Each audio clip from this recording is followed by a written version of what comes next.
I had been married to Ethan for 5 years, and he never once touched me. One night, I finally summoned the courage to hug him from behind. He sneered.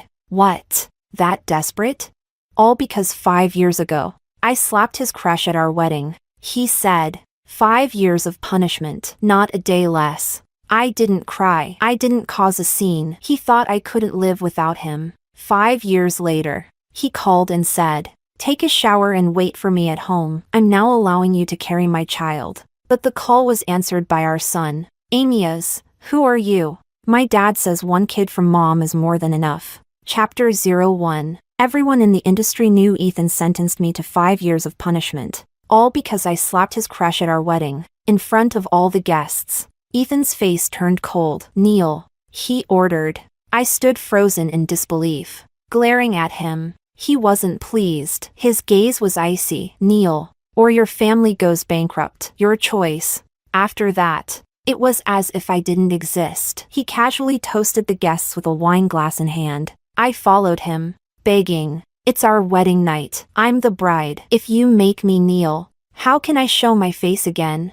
He didn't even look at me. My word is law. Disobey if you want, if your family can afford my wrath. I'd never met a man this ruthless. I wanted to storm out, but I was too scared. So I became the only bride in the world who knelt in a wedding dress in front of everyone, while her groom drank and laughed. No one dared help me, not even my parents or friends. They all feared Ethan's power and his methods. I knelt there. I couldn't get up until Ethan gave permission. The guests looked away, too embarrassed. That woman, though, she looked at me with a smug smile. I don't know how I got through it. I just lowered my head and endured the humiliation in silence. Not until the wedding ended and everyone left did Ethan's assistant come up to me and say, Mr. Chan says you may get up and go reflect in the bridal suite. Only then did I slowly stand up and walk back, like a soaked, disgraced dog, into a room covered in red paper cuttings, where I collapsed in tears. An hour later, Ethan showed up. He'd showered,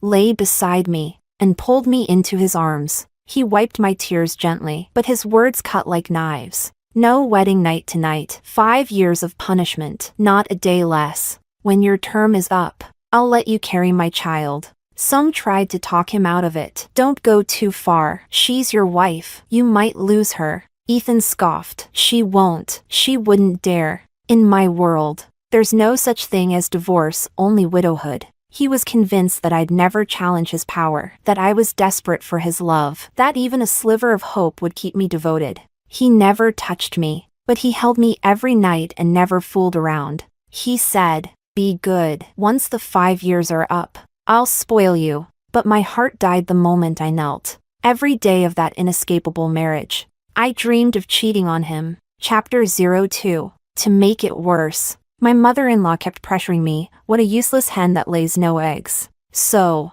I gave birth. The child had Chan blood, but he wasn't Ethan's. Old Mr. Chan was gravely ill. He feared he wouldn't live to see a great-grandson. He kept calling me to his bedside, urging me to give him a great-grandchild. I boldly asked, so, any great-grandson will do? He said, exactly. Give me one, and I'll give you 5% of the Chan Group shares. That very day, I showed up with 3.5-year-old Amias at his bedside and confessed, this is your great-grandson, but he's not Ethan's. Mr. Chan almost had a stroke. Amias leaned on the edge of the bed, puffed his cheeks, and blew on his face. Great-grandpa, are you okay? Mommy says blowing makes pain go away. Old Mr. Chan had seen too much to be fazed for long. After 3 minutes, he calmly accepted Amias. To him, who fathered the child didn't matter, so long as the child carried the Chan name. But he feared Ethan would find out and harm Amias to cut the weed at its root. This was his first great-grandchild. He adored the boy. He snatched Amias from me and had him secretly raised abroad. At the same time, he wrote me into his will, giving me 5% of the company shares as a reward for bearing a child. No one knew about this but him and me. My mother-in-law still cursed me daily as a useless hen. I didn't argue. I already got what I needed.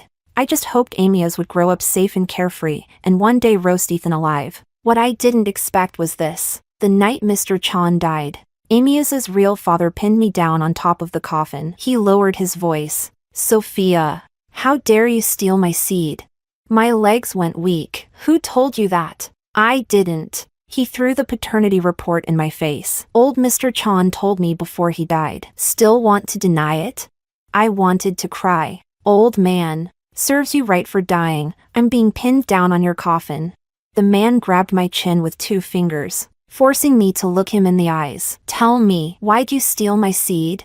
I racked my brain for a lie, but his dangerous stare reminded me of Mr. Chan's dying words. Jeremy's not like Ethan. Don't play games with him, daughter-in-law. If you want to survive, honesty is your only weapon. I took a deep breath and decided to tell the truth. Because you're the only one who can control Ethan. He said there's no divorce in his world, only widows. If I can't get out of the marriage, better he dies than me. Also, you're better looking than he is. He humiliated and abused me for another woman. I was set on cheating on him, so of course I picked someone hotter. My heart was in my throat as I blinked at him. All true. Besides, you becoming heir to the Chan Empire, I helped make that happen. If I hadn't given birth to Amias, Mr. Chan might not have handed power to you. Call it arrogance, but it's the truth. He loved Amias. Ethan will never know what he truly lost in those 5 years of punishment. Chapter 03. Ethan had been raised since childhood as the heir to the Chan Empire, privileged.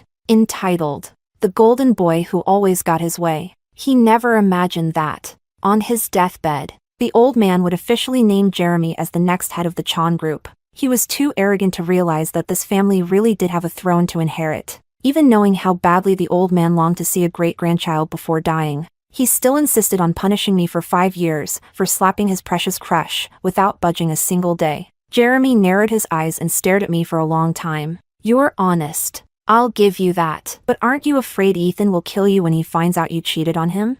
As he questioned me, his cold hand pressed against my neck, firm, but not choking. It felt dangerous, like if my answer didn't satisfy him, he'd strangle me on the spot. Just then, my phone rang in my pocket, a video call. I forced myself to answer. Amias's cool little face popped up on screen. He frowned, voice adorably fierce. Mommy, who's that? Why's he grabbing your neck? Instinct took over before my brain could catch up. I said, Sweetheart, say hi to Daddy. Amias immediately yelled. Daddy, let go of Mommy. Jeremy's hand loosened, his entire body jolted. That very night, Jeremy had Amias brought back from abroad. The next day, he openly held Amias's hand and brought him to the funeral to light incense in front of the old man's shrine. Watching the 2 of them, tall and small, identical down to the expression, left the whole family stunned. Everyone was whispering, trying to figure out who Amias's mother could be. Chapter 04. Ethan's crush, Celestine, came to the funeral too, lighting incense before the shrine. Afterward, she approached me in a low voice. So, how's life as Ethan's wife? Word is, 5 years and not a single egg from you. I sneered. I'm not a hen. Of course I don't lay eggs. Wait, don't tell me you can? Celestine raised her hand, ready to slap me. Did you just call me a hen? But I was faster. Smack. My hand landed hard across her face. I was dragged into this marriage by force. Plenty of women wanted Ethan, but I was the one he married. Back then, I was naive enough to believe it was love, until that woman showed up at the wedding to provoke me, and I realized Ethan had always had a thing for Celestine. I slapped her once then, and got punished with a night of kneeling. 5 years of neglect, and the whole city laughing at me, but that didn't mean I'd stay afraid of her. If I wanted to slap her again, I would. The sound echoed. Mourners turned to look. Ethan stormed over, fury in every step. He locked eyes with the red imprint on Celestine's cheek. The air around him dropped a few degrees. He squinted at me. Sophia. Kneel. I slowly clenched my fists and smiled coldly. Ethan really hadn't changed, still shielding Celestine at all costs. But I wasn't the same powerless Sophia anymore. I sneered. And if I don't, what then? You gonna threaten me with bankruptcy again? Like at the wedding? Too bad I no longer care. My family stood by while I knelt in a wedding dress and got humiliated. If they go bankrupt, so be it. That's not my problem. What else do you have to threaten me with? Oh, right. No divorce, only widows? Well, I'd love that, because the one dying won't be me. The old man gave me 5% of the Chan group before he died. Honestly, I'd be thrilled to get promoted and become a widow. Ethan was stunned by my sharp tongue. He gave a smile that didn't reach his eyes, just skin and teeth. It sent a chill down my spine. The 5 years are almost up. I'm about to spoil you. Let you carry my child. You really want to piss me off now? I'm giving you one last chance. Kneel. And then, a tiny but fierce voice rang out, cooler and angrier than Ethan's. Who dares bully my mommy? Ethan's pupils dilated. What did you say? Say that again? Chapter 05. Celestine stood nearby, sneering. So that's why you gave the kid candy earlier. Sophia? Trying to bribe him into lying for you? She turned to Ethan. Ethan, whatever we had is ancient history, but your wife clearly can't let it go. Handle your woman. Celestine was arrogant as ever, touching her swollen cheek. She pretended to scoff in front of everyone. Who doesn't have an ex? If every wife acted like yours, treating every ex like a mortal enemy and going around slapping people, what is she? Mentally unstable? Honestly, Ethan, out of all the women you could have married, I can't believe you picked someone so petty and classless. Aren't you worried that the kid's real mom will find out he's calling someone else mom and get so mad she spits blood? The surrounding guests began whispering. She's right. There's no way Jeremy's son could be Sophia's. Unless Sophia actually dared to cheat on Ethan. But she would have had to be pregnant for 9 months. How could she hide that from Ethan? I heard Ethan comes home every night. He just doesn't sleep with her. But they've never lived apart, right? No way she could have hidden a pregnancy. Their speculation reminded Ethan of something important. Unless he was away on business, he really had been home every night, holding me as we slept. The whole night through. It really was impossible for me to have carried a pregnancy under his nose and birthed a child. Ethan quickly calmed down, his voice icy with sarcasm. Sophia, you've really outdone yourself. Teaching a kid to tell such a pathetic lie, what a disgrace to my name. My woman can be bad, but she can't be stupid. Next time you lie, at least use your brain. Or better yet, why don't you go ask Jeremy if he dare touch what's mine?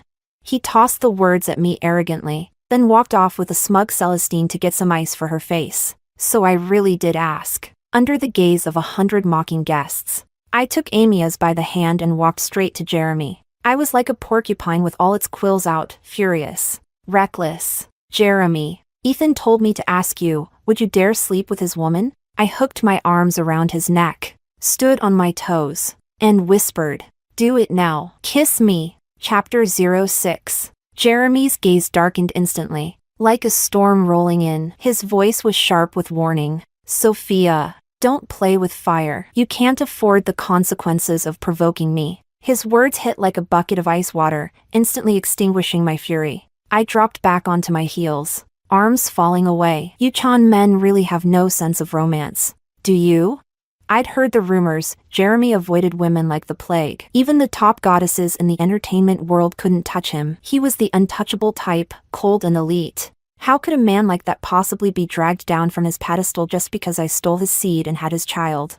No wonder Ethan was so confident. He never believed I could possibly be Amias's mother. But in the very next second, a large hand wrapped around my waist, pulling me close, forcing me back up onto my tiptoes. Jeremy held my chin with one hand. His face wore a gentle smile, but his voice was full of threat. This is your last chance to run. If you choose me, and you ever let Ethan hold you in his arms again, I'll kill you within 3 days, and I'll scatter your ashes myself. I froze as if struck by lightning, but the image of Ethan gently icing Celestine's face only fueled my rage. I threw my arms around Jeremy's neck again, every cell in my body burning with the thrill of betrayal. I don't regret it. Just scatter his ashes, not mine. Jeremy's eyes grew darker and more intense. Then suddenly, he laughed. Tell Amias to close his eyes. Amias stood beside us. His chubby little hands shot up to cover his face. Daddy, Mommy, I can't see anything. I'm gonna go play now. He bolted. The next moment, my lips were claimed. Jeremy gripped the back of my head, pulling me into a kiss that left no room for doubt. Chapter 07. No one knew how long it had been when Ethan finally came looking, because Amias had run over to him and proudly kicked his shin, shouting, "My daddy says he would." As soon as I heard Ethan's familiar footsteps, Alarm bells went off in my head. But Jeremy leaned in, whispering in my ear like a threat. Thinking about someone else now? My heart was in my throat. That's Ethan's footsteps. Jeremy, however, was completely unfazed. So what? Scared now? You weren't scared when you had my kid behind his back. And now you're panicking? Don't be. If he finds out, I'll scatter his ashes. Didn't you say you'd rather he die than you? Isn't getting promoted and becoming a widow exactly what you've been hoping for? He took Ethan's footsteps as the war drum and launched a full-on assault, breaching my defenses without hesitation. Somewhere nearby, we heard Celestine's mocking voice. Amias must be lying. Jeremy would never go for someone like Sophia. He didn't even. Shut up. Ethan's harsh voice cut her off. Curious. I tilted my head up to look at Jeremy's sharp jawline. Wait. Celestine hit on you too? Jeremy pulled me tighter against him, lips grazing my ear. You already know. You're just stirring the pot. Seducing me, wasn't it all just to hit two birds with one stone? Revenge on Celestine and Ethan? I'm the man Celestine couldn't get. And now, I'm in the arms of the wife Ethan abandoned. Doesn't that thrill you? Honestly?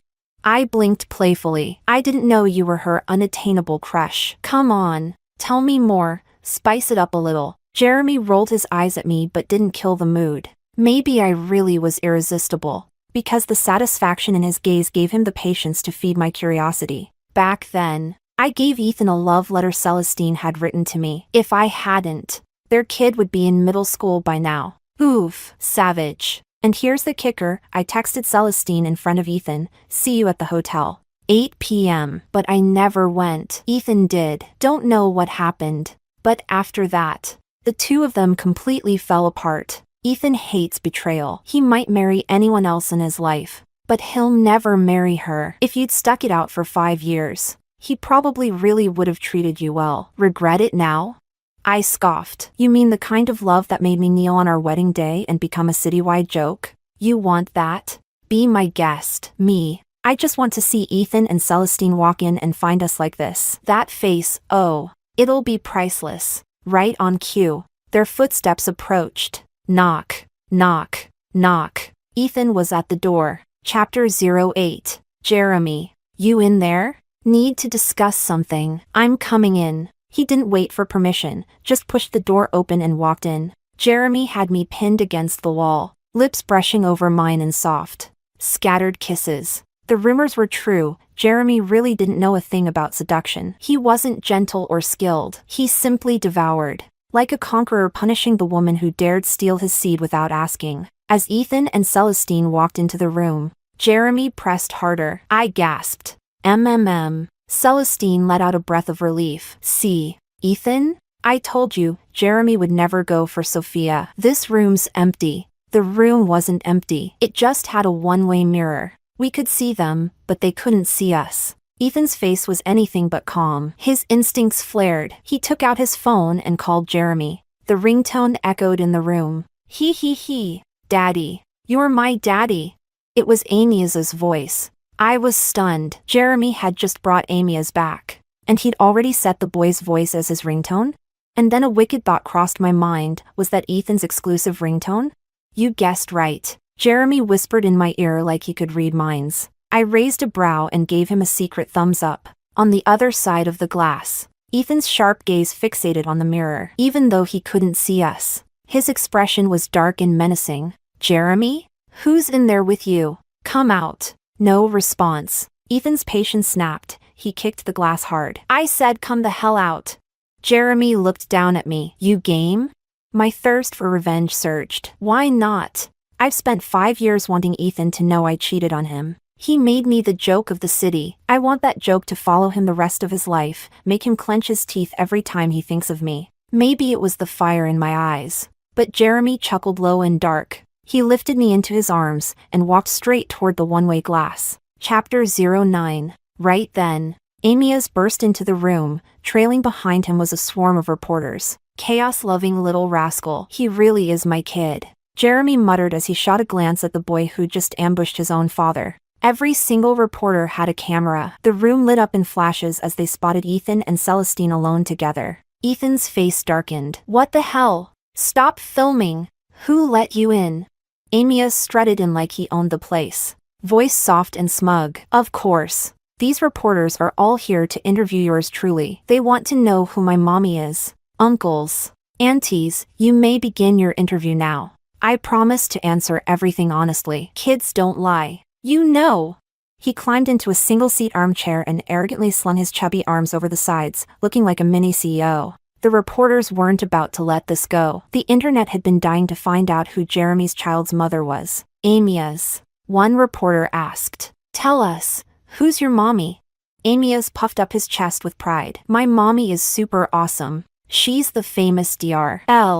Another reporter followed up. Dr. Who?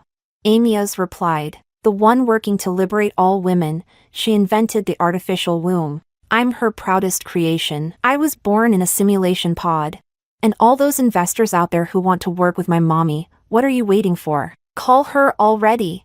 His words sent a shockwave through the crowd. What? This kid was born in an artificial womb simulator? Are you serious? I've heard of this Dr. She proposed the tech years ago, but no one took her seriously. If this is true, investors will be lining up. Dr. is a feminist legend in the making. Wow. So he wasn't here to ruin me, he was drawing investors to me? No doubt he inherited my brains and Jeremy's business instincts. Using the press as free advertising? That's my boy, Ethan. Hearing all this, calmed down slightly. So your mom is the mysterious Dr. What's her number? I want to work with her. Amias gave him the side-eye and delivered the fatal blow. Mommy says she'd rather work with a dog than with Ethan. Jeremy, who had been walking out with me in his arms, paused mid-step. He lowered his voice. You're really that Dr. Of course. You think I got 5% of the Chan Group shares just by having a baby? Don't be ridiculous. The old man wasn't a fool. The moment he learned I developed the artificial womb and saw Amias, my perfect proof of concept, he saw dollar signs. I became his golden goose. He was willing to overlook the fact that I cheated on Ethan just to hitch the Chan family to my tech and keep it riding high for the next 100 years. I never planned to rely on my uterus to secure a foothold in the Chan family. I'm not that stupid. A woman's greatest asset isn't her womb, it's her mind. Jeremy tightened his arms around me like I was his treasure and suddenly didn't want Ethan finding out who I really was. He put me down, gently kissed me, and asked sweetly, only partner with me, okay, baby mama? Sure, but only if you make sure Ethan finds out what a great gift I've given him. Chapter 10. I didn't go home for an entire week, because Amias wouldn't let me. He insisted we all sleep together, me on his left, Jeremy on his right, with him happily sandwiched in the middle. Jeremy indulged him, especially after Amias whined. Boo-hoo. Mommy's never slept next to me at night, and neither has Daddy. I'm the saddest baby in the world, no one loves me.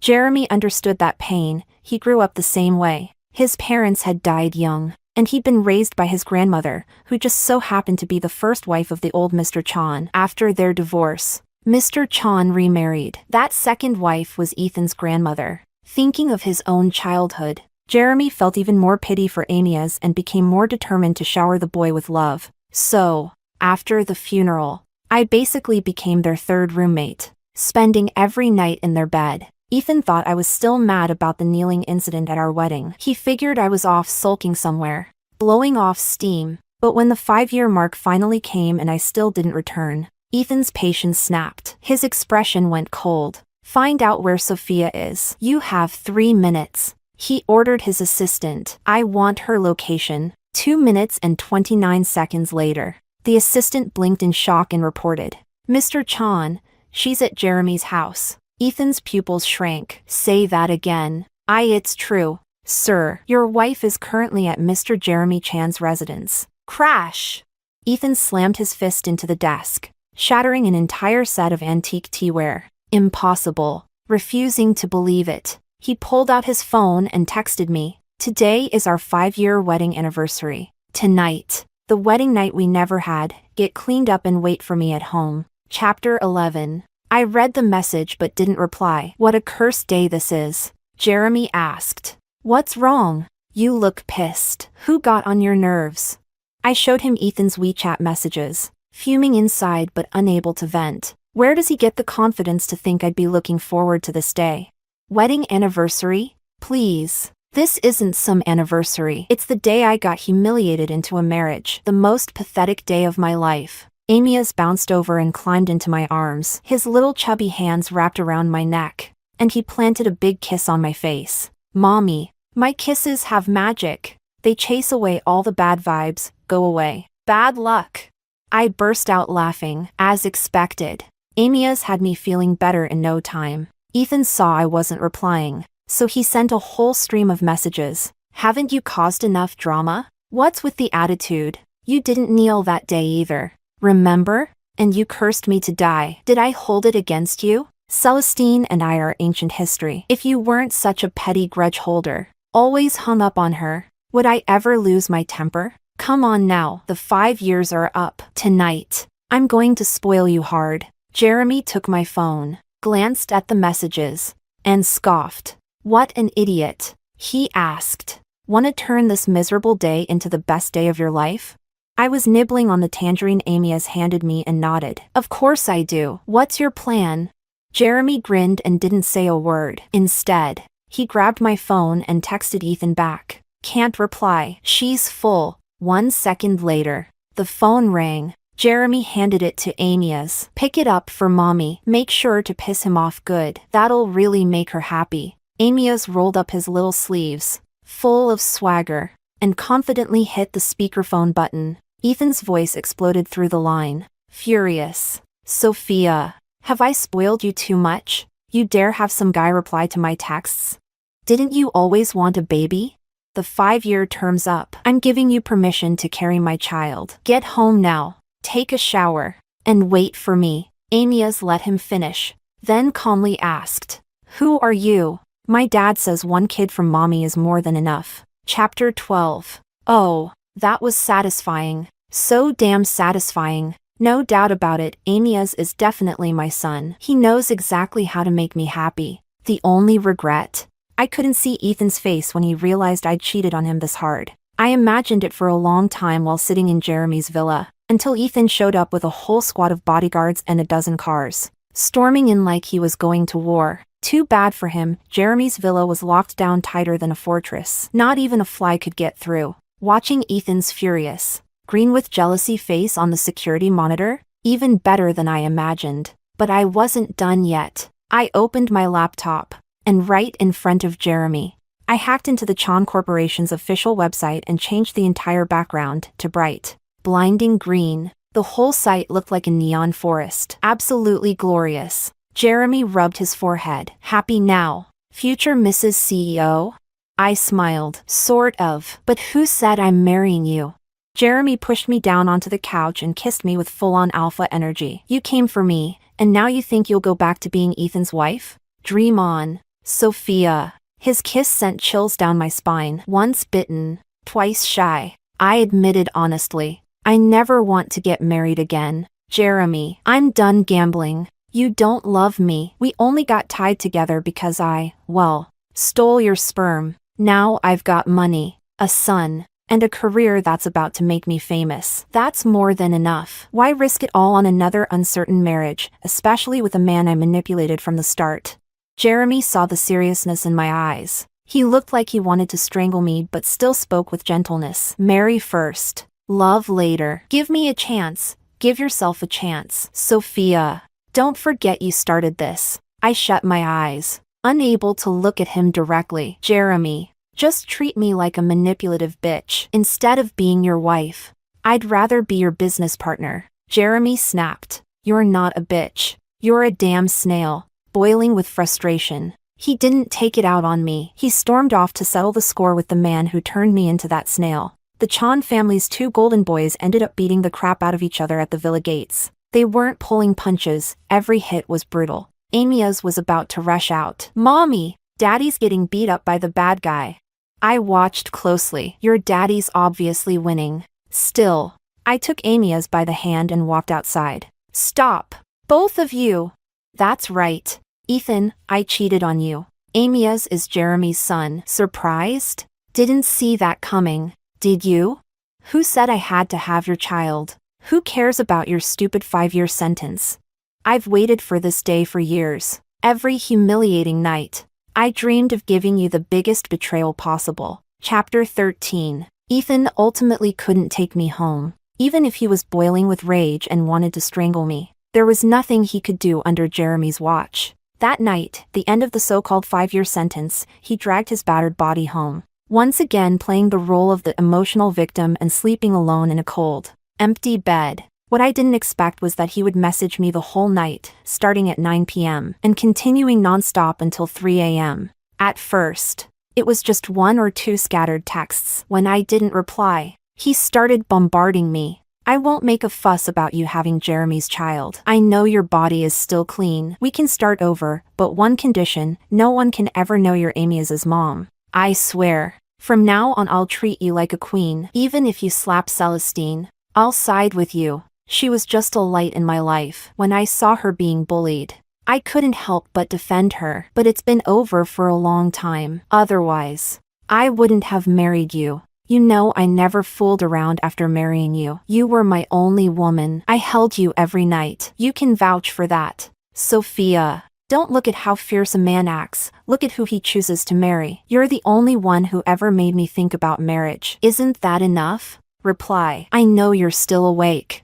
I've compromised so much. What more do you want? Jeremy almost beat me to death today. My whole body's aching. You really don't feel a shred of pity? Pity? My ass. Right now, I was tending to Jeremy's wounds. I swear he did it on purpose, stripping off his shirt to show off the bruises Ethan gave him. All those blue and purple splotches over his rock-hard abs? Sexy as hell. The battle-damaged look was dangerously tempting. I was this close to giving in. Click. Amias stood nearby holding my phone, snapping a photo of me tending to Jeremy's injuries. With a tiny finger, he sent it to Ethan. Then he hit the voice message button and said in his most adorably smug tone, "My mommy's busy. She can't text you back." I wouldn't be surprised if Ethan actually died from rage. Jeremy gave Amias a proud pat on the head. Good boy. Emboldened, Amias pressed the voice button again. Uncle, if you can't sleep, I can chat with you. I love chatting. Mommy doesn't need your love anymore. She has mine. I'm younger, cuter. What do you have to beat this level of cute? Anyway, I'm off to bed. Mommy and Daddy are sleeping with me tonight, and I'm super happy. Oh, Mommy asked me to tell you, if you want her to come home, you'll have to kneel at the entrance of your wedding hotel for 24 straight hours, not a second less. Don't forget to bring some durians, okay? Winning her back won't be easy. That's all the help this baby can give ya. Chapter 14. The next day. A video of Ethan and Jeremy brawling outside the villa hit the top of the trending charts. I bought the spot. No explanation. No context. The internet exploded. Speculation flew wild. Most people assumed Ethan was throwing a tantrum, unwilling to accept that the old man had named Jeremy the next heir to the Chan group just before dying. Meanwhile, I slipped into the comments section under a burner account and dropped a little bomb. Rumor has it Ethan just got played hard. A private WeChat group in high society blew up. Screenshots flooded in. Notifications, 99 plus. No way. His wife's such a pushover. She cheated on Ethan? This is the same woman who was forced to kneel at their wedding and didn't dare fight back. She had the guts to cheat? I'll bet 100 cucumbers it's fake. Who's the other man? Don't tell me it's Jeremy? LOL. Are you insane? You think Jeremy would go for Sophia? That's a frog dreaming of kissing the moon. And the frog is Sophia. Exclusive, my bodyguard's best buds with one of Ethan's guys. He swears Ethan took them to Jeremy's place to catch them in the act. And Sophia straight up admitted the kid was Jeremy's. Holy crap, holy crap. Is the world crazy, or am I? Wasn't Amias supposed to be the child of Dr. and Jeremy? Wait, are you saying Sophia is Dr. Chapter 15. Meanwhile, the Chan Group held a press conference to officially announce a long-term collaboration with Dr. From now on, the Chan Group would invest heavily in the production of artificial womb simulation pods. Amias was unveiled as the exclusive global ambassador for the artificial womb project. At the press conference, the Chan Group released the full footage of Amias's development inside the pod, from embryo to fetus, and finally to simulated delivery. From week 8, when major organs begin to form, to continued growth and development of all systems. to the appearance of skin and hair and gradual adjustment of body proportions. By around week 36, the baby's body had matured enough for birth and was moved toward the artificial birthing canal. During this stage, the pod mimicked natural uterine contractions, helping the baby pass through the canal and be born safely. Then came that first wah, loud and powerful, like a divine chorus. Amias was born into this world with a voice that filled the room. The crowd at the press conference erupted in thunderous applause. The event was streamed live worldwide. The internet lost its mind. Dr. L was hailed online as a modern-day feminist icon. Everyone was desperate to know who exactly was the mysterious Dr. L.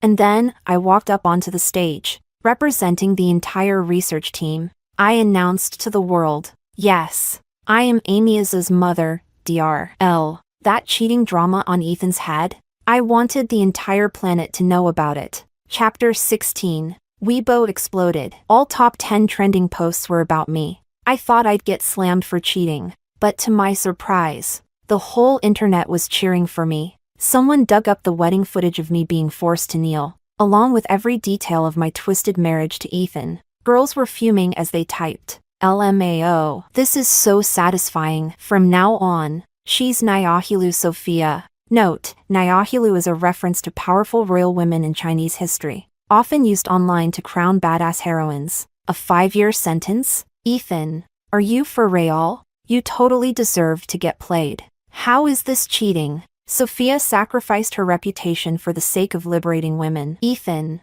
are you really this petty? What a weak little man. Ethan, you didn't touch your wife for 5 years. Maybe the problem's with you. Hurry up and divorce her already. I gave a like to every single comment, loud and proud. Hopefully Ethan gets so mad he just drops dead, saves me the trouble of divorcing and lets me be a free widow. Chapter 17. Suddenly, a pair of hands gripped my waist from behind. Possessive and firm, soft lips brushed against my ear. I thought it was Jeremy, but when I turned my head and saw it was Ethan, my blood ran cold. He spun me around and cupped my face with bloodshot eyes, trying to force a kiss. I lifted my knee, full-on self-defense, and landed a solid hit between his legs. Ack! Ethan doubled over in pain. I seized the chance and slipped out of his grip, but he grabbed my wrist before I could escape. Sophia, don't forget, I'm still your lawfully wedded husband. You admitted to cheating on me and stirred up a media storm. You really think you can walk away with both fame and fortune? Then sue me. I dare you. For 5 years. I dreamed of divorce. I wouldn't mind if it ended because of cheating. Ethan deflated, still gripping my wrist, bargaining out of sheer helplessness. Sophia, I'm sorry. I reflected all night last night. I admit it, I can't sleep without you in my arms. You win. Celestine is just a mosquito bite of the past. From now on, my heart is yours. Please don't fight me anymore. I'm even willing to forgive you for cheating. Doesn't that move you? I know you still love me. You're just mad I humiliated you because of Celestine. Touched? Are you kidding me? Ethan, let me be clear. The Sophia who loved you, you killed her on our wedding night. Every night after that, lying next to you made my skin crawl. You're only trying to win me back now because your male ego can't take it. And because now I'm standing under a global spotlight. And suddenly I'm valuable in your eyes. If I hadn't invented the artificial womb, if I weren't basking in glory right now, if I were still that spineless pushover crushed under your dominance, you wouldn't even look my way. Men don't regret losing a woman who loves them. They regret losing the one who becomes too radiant to touch. At the end of the day, you're just pathetic. I'm moving in with Jeremy. If you refuse to divorce me, then enjoy wearing that cheating crown for the rest of your life. Jeremy had been leaning against the doorway, arms crossed, watching us the whole time. He smirked and threw me a wink. You said you're moving in with me. I'm holding you to that. No take-backs. Can I admit I only said that to piss off Ethan and force a divorce? Of course not. In front of Ethan, I couldn't backpedal. I walked right up and wrapped my arm around Jeremy's. Of course I won't take it back. As long as you don't mind, I'm still technically married. Baby daddy. Let's go home. Chapter 18. Jeremy and I lived together for more than 6 months. We were often seen in public holding hands with Amias. Every now and then, we'd buy trending spots online to tease Ethan, headlines like, "That green glow on his head is blinding." Eventually, Ethan couldn't take the public mockery anymore. Grinding his teeth, he finally filed for divorce. Not long after, Jeremy proposed. I didn't want to say yes, but then Jeremy whispered to me, "Picture it, you in a wedding dress, beaming on stage, Ethan in the audience, bitter and helpless, and Celestine watching with eyes full of jealousy, scratching at her own skin. Don't you want that sweet revenge?" Okay, I admit it, I was tempted. Jeremy added, "Let's hold the wedding on your 6th wedding anniversary with Ethan. Fall where you tripped. Let this be your closure, the end of pain." Damn it, I was sold. So, on that very day, I wore a wedding dress again and held my new wedding at the exact same hotel. Theme, healing. As Jeremy and I exchanged rings on stage, I spotted Celestine in the crowd, her eyes red from envy. She probably didn't want to come, but Jeremy made sure her family got the invitation, with her name underlined. He made it clear, if Celestine doesn't show up, her family business goes under. You choose. Now that's my kind of man. Amias skipped over to Ethan and said with a grin, "Uncle, thanks for not sleeping with Mommy, otherwise there'd be no me." Ethan nearly dropped dead on the spot. He drank himself stupid that night. Stripped of his heir status at the Chan group, Ethan was no longer the golden boy. The spotlight had moved, all eyes were on Jeremy now. Even when Ethan lost his temper, no one catered to him. Instead, they told him, "Come on, man, be mature. This marriage ended because you ruined it. I told you not to push too hard. You didn't listen. This is what you get." And me? I stared at Jeremy as he slid the ring onto my finger, my hand trembling slightly. He leaned in close and said gently, "Don't be afraid. Marriage can be a grave, or it can be a safe harbor. It's all in how we build it. Let's grow together. Love will follow. Sophia. Trust me, just this once."